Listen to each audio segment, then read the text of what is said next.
Nilingap niya ako. Mapagpalang araw ng Lunes, kapanalig. Ilang tulog na lang, Pasko na. Ito po si Sister Rose Agtarap ng Daughters of St. Paul para sa mabuting balita. Tayo na pong magnilay sa Ebanghelyo ngayon.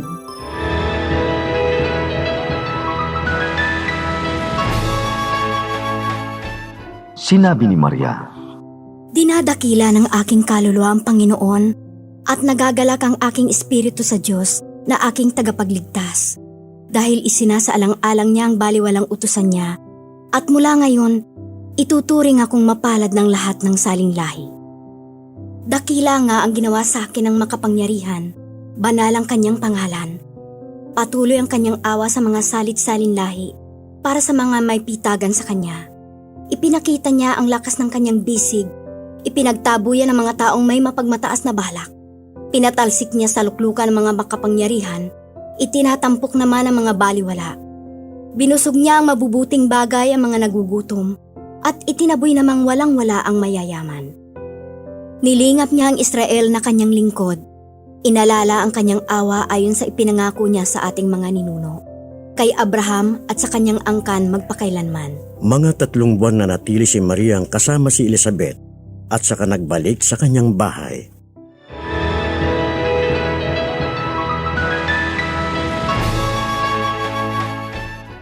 Tayong lahat, mga mukha ni Maria. Mga maralita na iniaangat ng Diyos. Siguro sariwa pa sa atin lahat ang malaking baha sa 7 rehiyon noong nakaraang buwan dahil sa bagyong Sitino.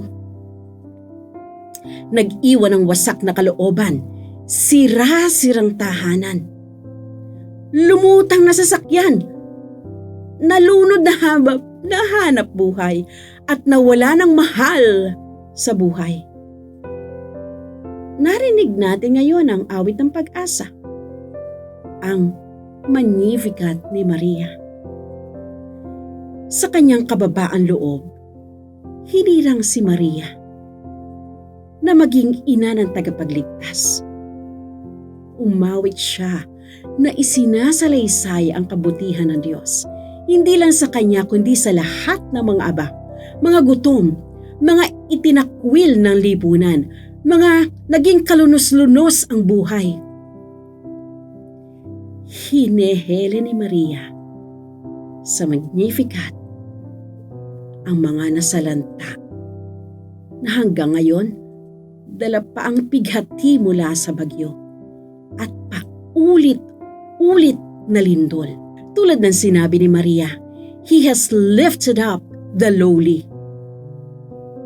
Sa bawat hakbang ng pagbangon, sa bawat pagkakapit-bisig ng komunidad, sa tulong ng National at Provincial Disaster Risk Reduction and Management Office. Naroon ang Panginoon. Sa mga nasalanta sa bawat sulok ng Pilipinas, sa bawat durog na puso, hindi tulog ang Diyos, kaya hindi hadlang ang kalamidad sa pagdiriwang ng pagdating ng Emmanuel. Sumasa atin ang Diyos. Paanyaya rin ito na maging Maria sa ating panahon.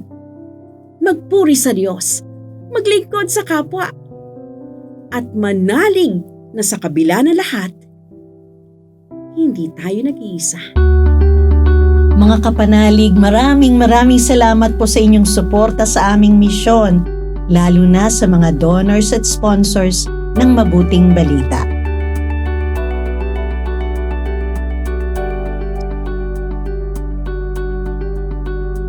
Subscribe, like, share, and follow po lines sa aming social media accounts. At patuloy kaming humihingi ng inyong tulong upang maipagpatuloy ang programang ito. Maaari po ninyong ipadala ang inyong love offerings at donasyon sa aming donations channels. Makakaasa kayo na kasamang lagi ang inyong mga intensyon at kahilingan sa aming panalangin araw-araw. Ito pong muli si Sister Rose na nag-aanyaya sa inyong manalangin, Amang makapangyarihan, tulungan mo kaming makapaghanda sa pagdating ni Kristong iyong anak. Naway maratnan niya kaming naghihintay na nananabik at masayang nagdarasal sa pamamagitan ni Hesukristo kasama ng Espiritu Santo magpasawalang hanggan. Amen. We are here to provide a new way of communicating and proclaiming the gospel.